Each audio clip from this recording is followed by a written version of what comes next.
أعوذ بالله السميع العليم من الشيطان الرجيم. بسم الله الرحمن الرحيم. نحمدك اللهم حمدا يليق بجلال وجهك الكريم، ونصلي ونسلم على نبيك ومصطفاك من خلقك سيدنا محمد النبي الأمي العربي الهاشمي الأمين. اللهم صل وسلم وبارك عليه وعلى آله الأطهار وأصحابه الأبرار وعلى من سار على دربهم واقتفى أثرهم إلى يوم القرار. وبعد، فإن أصدق الحديث كتاب الله، وإن خير الهدي هدي محمد بن عبد الله صلوات ربي وتسليماته عليه وعلى آله وأصحابه وأتباعه وأنصاره. عرفنا أن النبي صلى الله عليه وسلم كان حريصا على تعليم نسائه ونساء المؤمنين، حتى في أشد الخصوصيات التي تكون للنساء. إذا علم نساءه هن يتولين تعليم بقية النساء. وعرفنا أن الإنسان المسلم يجب أن يأخذ أحكام الله سبحانه وتعالى كما هي، خاصة فيما لا العقل له فيه دخل. كيف؟ يعني ربنا فرض فريضة صلاة الصبح عند طلوع الفجر، ما لوش يقول ليش عند طلوع الفجر؟ ليش مش قبلها بساعة؟ ليش مش بعدها بساعة؟ فرضها ركعتين، ملوش يقول ليش ركعتين؟ ربنا بده اياها هيك. ولذا يجب ان يسلم المرء المسلم بما جاء عن رسول الله صلى الله عليه وسلم تسليما كاملا، تسليما لا نقاش فيه. يتجلى ذلك في احاديث مرت معنا ثبت فيها أن الصحابة رضوان الله تعالى عليهم كانوا ينصحون التابعين في أشياء، فإذا ما رأوهم مستمرين سادرين في ذلك الشيء غضبوا منهم. مثال ذلك عبد الله بن معقل رضي الله تعالى عنه رأى رجلا من أصحابه، أي ممن يجلسون معه، يخذف. ايش يخذف؟ يعني بيمسك الحصو الصغير وبحطه بيصبعه هيك، زي الاولاد الصغار بيلعبوا البنانير، بيمسك حصوه بيعملها هيك، يمكن تيجي في عين واحد، تيجي في سنه، تيجي في عاد، هو بيعملها هيك وبيعمل حاله انه يعني ولا حاجه عمل. هذاك بقول لك من وين اجاني الحجر؟ بده يمزح معاه، بيمزح معاه، لكن الحجر ملوش عينين، مزح معاه اجت عينه في عينه. هذيك اليوم واحد هان فعلا، الاولاد الصغار بيلعبوا مع بعض، راحت عينه، اخذ نص ضياء.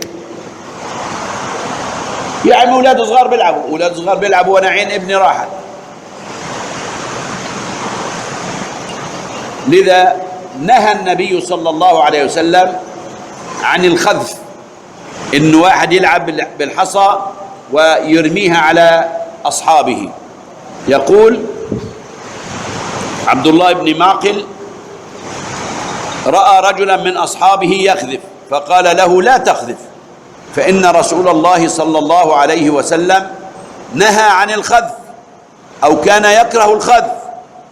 ثم رآه بعد ذلك يخذف، شافه مرة ثانية برضو بيلعب الحصى ويخذف الحصى بأصابعه، فقال له: أحدثك عن رسول الله صلى الله عليه وسلم أنه نهى عن الخذف أو كره الخذف وأنت تخذف؟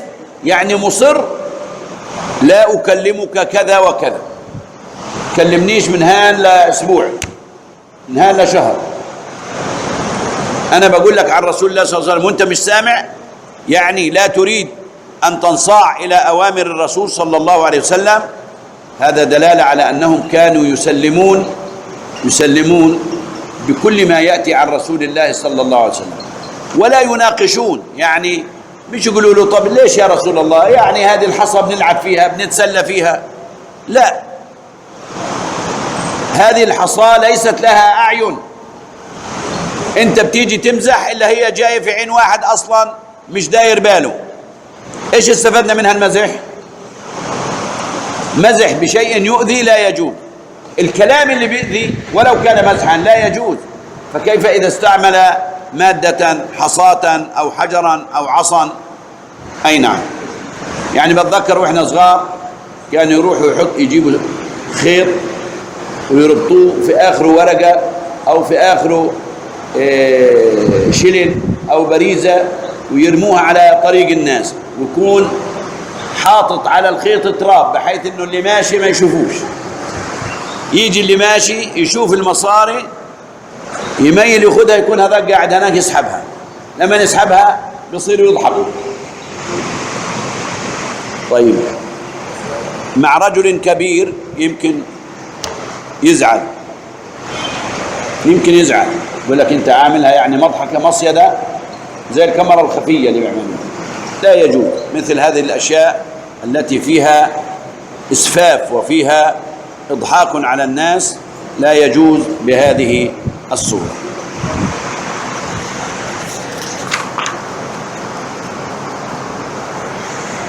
أيضا ثبت عن النبي صلى الله عليه وسلم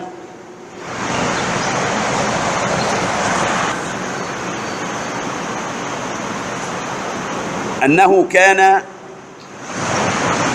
لا يعلم النساء فقط، بل تجاوز ذلك حتى بدأ الصحابة يعلمون أبناءهم الصغار خاصة في رمضان. أول ما جاء رسولنا صلى الله عليه وسلم المدينة المنورة وجد يهود يصومون عاشوراء. قال لليهود انتوا ليش بتصوموا عاشوراء؟ قالوا لأن هذا اليوم يوم عظيم، يوم نجى الله فيه موسى وبني إسرائيل من فرعون، ونحن نصومه شكرا لله. قال أنا أولى بموسى منكم، وأمر صحابته أن يصوموا يوم عاشوراء. وحتى يخالف اليهود، حتى لا يكون مثلهم في كل شيء، قال لئن عشت إلى قابل، إذا عشت للسنة الجاية لأصومن 9 والعاشر أو 9 وعاشوراء، حتى يخالف اليهود. إذا اليهود نصوموا يوم احنا بدنا نصوم يومين. طيب الصحابة هذا لأول مرة عندهم الصوم، كانوا مشركين وما يعرفوش الصوم، الآن يريدون أن يصوموا، فكانوا يعللون أبناءهم الصغار، يأخذونهم معهم إلى المساجد. طب الولد بيعطش بيشوف المية بيهجم عليها، إن مشى في السوق يمكن يشوف الأكل يقول له يابا بدي آكل، فكانوا يصنعون لهم لعبا من عهن. إيش العهن؟ صوف. فكانوا يلهونهم، إذا الصبي بكى من الجوع يلهونهم بهذه اللعب، يقول له يلا يابا العب في هذه، حتى العب أنا وياه حتى تروح لها نص ساعة ساعة زمان إلا هو مؤذن. كانوا يربوهم ويعلمونهم على الصيام بهذه الصورة. وهذا ما ورد في الحديث عن الربيع بنت معوذ ابن عفراء رضي الله عنها قالت أرسل رسول الله صلى الله عليه وسلم غداة عاشوراء في الصبح يوم عاشوراء قبل أن يفرض الصيام، قبل أن يفرض صيام رمضان. وطبعا صيام رمضان له حكم خاص، كان الناس يصومون من الفجر إلى مغرب الشمس، كل ما هو صاحي مش نايم يحل له الأكل والشرب والنكاح، لكن إذا نام راحت عليه. بعضهم كان إذا ما يعني أفطر ثقل ونام، خاصة بعد العشاء، فإذا استيقظ وأراد أهله يصبح هناك يعني خوف، حتى أنزل الله سبحانه وتعالى قوله: أحل لكم ليلة الصيام الرفث إلى نسائكم هن لباس لكم وأنتم لباس لهم. هذه الآية نزلت بعدما كان بعض الصحابة يختانون أنفسهم، بعد أن يناموا يستيقظون، فإذا أراد أحدهم زوجه امتنعت منه وقالت: أنت نمت، وهذا حرام، حتى نزلت الآية بالتخفيف: علم الله أنكم كنتم تختانون أنفسكم فتاب عليكم وعفى عنكم، فالآن باشروهن وابتغوا ما كتب الله لكم من أذان المغرب إلى طلوع الفجر، لقوله سبحانه: وكلوا واشربوا حتى يتبين لكم الخيط الأبيض من الخيط الأسود من الفجر. وهكذا استقرت الأمور على ذلك. في السابق لم يكن كذلك، كانوا يصومون كما قلت لكم، لكن إذا نام أحدهم بعد المغرب أو بعد العشاء لا يحل له النساء ولا يحل له شيء من ذلك. الآن تقول الربيع بنت معوذ بن عفراء: الرسول صلى الله عليه وسلم أرسل غداة عاشوراء، يعني في الصبح يوم عاشوراء، إلى قرى الأنصار حول المدينة. ماذا أرسل إليهم؟ يقول: من كان أصبح صائما فليتم صومه، اللي أصبح صايم يظل صايم، ومن كان أصبح مفطرا يعني أكل أفطر فليتم بقية يومه، يعني ما يأكلش بقية اليوم ويظل صايم لآخر اليوم. قالت: فكنا بعد ذلك نصوم يوم عاشوراء ونصوم صبياننا الصغار منهم إن شاء الله، ونذهب إلى المسجد فنجعل لهم اللعبة من العهن، فإذا بكى أحدهم على الطعام أعطيناه إياه عند الإفطار، يعني نصومهم، وإذا ما جاعوا وبكوا نلعبهم بهذه اللعب اللي من العهن من الصوف حتى يأتي وقت المغرب ثم نفطرهم معنا. يعني تعليم الرسول صلى الله عليه وسلم لم يقتصر على الرجال، بل كان أيضا يضم إليه النساء، بل وصل الأمر إلى تعليم الصبيان، كما ورد أيضا في الحديث: إنا كنا نعلم أبناءنا التحيات، يعني التشهد، كما نعلمهم السورة من القرآن. يعني بيعلموهم الأحاديث، بيعلموهم التحيات، بيعلموهم الدعاء كما يعلمونهم السورة من القرآن. وهذا طبعا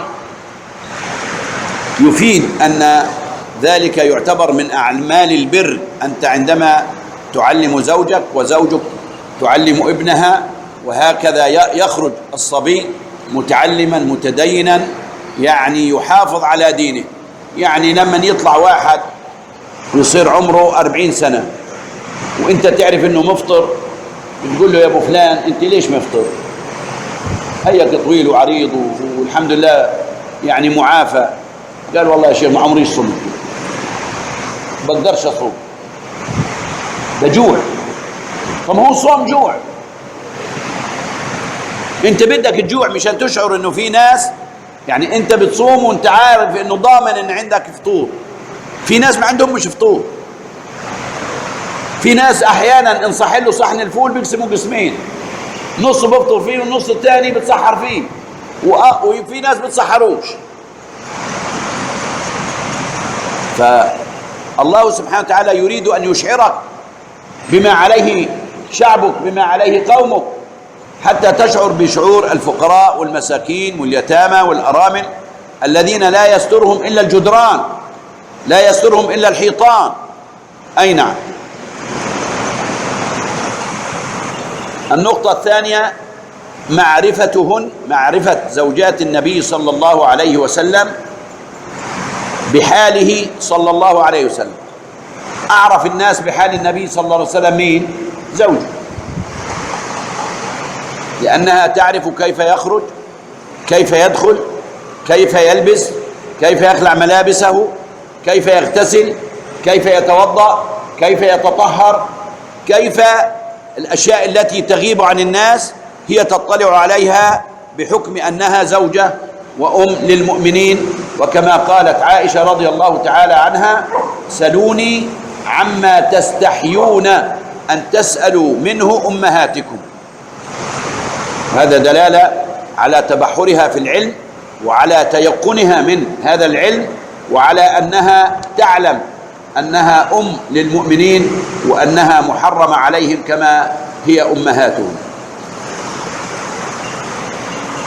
دليل ذلك حديث عائشة رضي الله تعالى عنها قالت: كان نبي الله صلى الله عليه وسلم إذا صلى أحب أن يداوم عليها. إذا صلى صلاة، أي صلاة؟ يعني لو صلى التراويح، لو صلى الضحى، لو صلى قيام الليل، يحب أن يداوم عليها، لا يفعلها مرة ثم يتركها. بعض الناس بتلاقيه بيسهر له ليلة بيصلي لما يتعب وخلص وبيصليش بقية الليل. لا، يعني كان نبينا صلى الله عليه وسلم يحب أن يداوم على الشيء ولو قليل خير من كثير منقطع. قليل دائم خير من كثير منقطع، حتى يبقى للإنسان يعني جزء، ويبقى للإنسان عمل في كل ليلة يتقرب به إلى الله سبحانه وتعالى. إذن قالت: كان نبي الله صلى الله عليه وسلم إذا صلى صلاة أحب أن يداوم عليها، وكان إذا غلبه نوم أو وجع عن قيام، يعني مرض ما قدرش يقوم الليل، صلى من النهار 12 ركعة. يعني تلك الليلة من المرض ما قدرش يقوم، كان يعوضها في النهار، بدل صلاة قيام الليل اللي ما صلاهاش في الليل يصليها في النهار 12 ركعة تعويضا، لأن النبي صلى الله عليه وسلم قيام الليل في حقه واجب، احنا في حقنا سنة، أما النبي صلى الله عليه وسلم فقيام الليل في حقه واجب. إذن كان النبي صلى الله عليه وسلم إذا صلى صلاة أحب أن يداوم عليها، وكان إذا غلبه نوم أو وجع عن قيام الليل صلى من النهار 12 ركعة. ولا أعلم، شوف إيش عائشة بتقول رضي الله تعالى عنها: ولا أعلم نبي الله صلى الله عليه وسلم قرأ القرآن كله في ليلة. عمره ما قرأ القرآن كله في ليلة، يعني بسرعة بده يخلص. لا، لم تعلم أن النبي صلى الله عليه وسلم قرأ القرآن كله في ليلة، ولا صلى ليلة حتى الصبح. كذلك ما صلاش ليلة طول الليل صلاة حتى الصبح، بل كان يصلي، كان يجلس، كان يذكر، كان يعلم الصحابة، كان يدارس جبريل عليه السلام القرآن، وهكذا. يعني ليست كل الليلة صلاة. قالت: لا أعلم نبي الله صلى الله عليه وسلم قرأ القرآن كله في ليلة، ولا صلى ليلة إلى الصبح، ولا صام شهرا كاملا غير رمضان.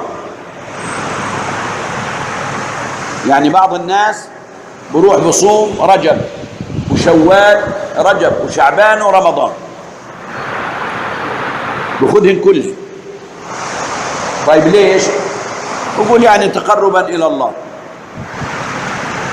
الرسول صلى الله عليه وسلم عندما جاءه الرجل الهذلي وأسلم على يديه، ثم قال له: انطلق إلى قومك فإذا سمعت بظهورنا فأقبل. أقبل النبي صلى الله عليه وسلم، أو أقبل هذا الرجل بعد فتح مكة، فجاء فتغير منظره. قال: يا رسول الله ألا تعرفني؟ قال: من أنت؟ قال: أنا الرجل الهذلي الذي جئتك وأنت في مكة. قال: ما الذي جعلك تفعل بنفسك هكذا؟ قال: من يوم أن تركتك لم أذق طعاما في النهار. إيش يعني؟ يعني ماخذها صيام كل الأيام. قال له: كان يكفيك 3 أيام من الشهر. قال: زدني يا رسول الله، بقدر أكثر من ذلك. قال: صم 2 وخميس من كل أسبوع، 2 وخميس 2 وخميس 2 وخميس 2 وخميس. الشهر فيه 4 أسابيع، 2 وخميس، هاي 8 أيام بكفي، مش 3 أيام، 8. قال: زدني يا رسول الله أكثر. قال: صم صوم داود. كيف صوم داود؟ كان يصوم يوما ويفطر يوما. بعد هيك ما فيش. أما تروح تصوم لكل السنة. كان معنا أحد الإخوة من غير ما نذكر إيش اسمه لأنه يمكن تعرفوه، وهو مهندس. كان معنا في السجن وماخذ الأيام كلها صيام، لا يفطر إلا يوم العيد، يوم عيد الفطر اليوم الأول فقط، لأن اليوم الثاني بصوم. يوم عيد الفطر، عيد الأضحى اليوم الأول والثاني والثالث والرابع، يوم العيد و3 أيام التشريق ويوم الفطر. هاي ال5 أيام التي يفطرها في السنة، وباقي الأيام صيام. ليش يا باش مهندس؟ قال: أنا خلص أخذت على عاتقي إني أصوم طول الأيام هذه حتى تتحرر فلسطين. طب هذا الكلام يعني ما شرعه الله سبحانه. بدك تصوم صوم، يعني خليك زي داود. يعني بدك تعمل حالك أحسن من النبي داود؟ صم كما أخبر النبي صلى الله عليه وسلم صحابته، صم كما كان يصوم داود عليه السلام. صم يوما وأفطر يوما. خير الصيام صيام داود بنص النبي صلى الله عليه وسلم. خير الصيام صيام داود. قال: لا. قلنا له: طيب بدك تصوم صوم، ليش ما تتجوز؟ قال: برضه بديش اتجوز الا لما تتحرر فلسطين. قلنا له: طيب واذا ما تحررتش هالحين؟ قال: خلص ايش بدي اسوي؟ قدر الله انه يعني ربنا هداه بعد ما طلع من السجن واتجوز. قلنا له: ها كيف؟ قال: بدي اتجوز الثاني. ليش؟ قال: انتم باقيين مكيفين وانا مش داري. واتجوز الثانيه ولعله تزوج الثالث. الإنسان لما ما يكونش عادي ولا يأخذ أحكام الله سبحانه وتعالى بالهدوء، يعني إن هذا الدين ما شاد أحدا إلا غلبه. واحد بده يعمل حاله يعني أعلى من الرسول وأكرم، وبده يعمل حاله بيقدر يصوم أكثر من الرسول وأكثر من سيدنا داود، بيقول له: لا، على هونك، ربنا أرحم بك من نفسك. ارحم نفسك وما تغلبش حالك وما تعذبش حالك. أنت تحتاج إلى أكل وشرب ونكاح ومعاملة وقول حسن وأمر معروف ونهي عن منكر، كل ذلك مطلوب منك. ثانيا، أنت بزواجك تتبع سنة المصطفى صلى الله عليه وسلم. لا رهبانية في الإسلام. أنت تريد أن تترهبن، لا رهبانية في الإسلام. قال العلماء الكبار ما تزوجوا. قلنا هو صح لهم يتجوزوا ووفروا؟ مثلا كانوا طول نهارهم في السجن معذبين ومشردين. أي نعم. إذن هذا الذي يريد أن يشاد الدين فالدين يغلبه، ولا يمكن أن يستطيع أن يقهر الدين. إذا رسولنا صلى الله عليه وسلم كان يداوم على كل صلاة يصليها، يحب أن يداوم عليها ولو بأقل القليل. أما أن يصلي صلاة ولا يعيدها لا. أيضا حديثها رضي الله تعالى عنها حين سئلت كيف كانت صلاة رسول الله صلى الله عليه وسلم في رمضان، دنيا رمضان، كيف كان يصلي الرسول صلى الله عليه وسلم؟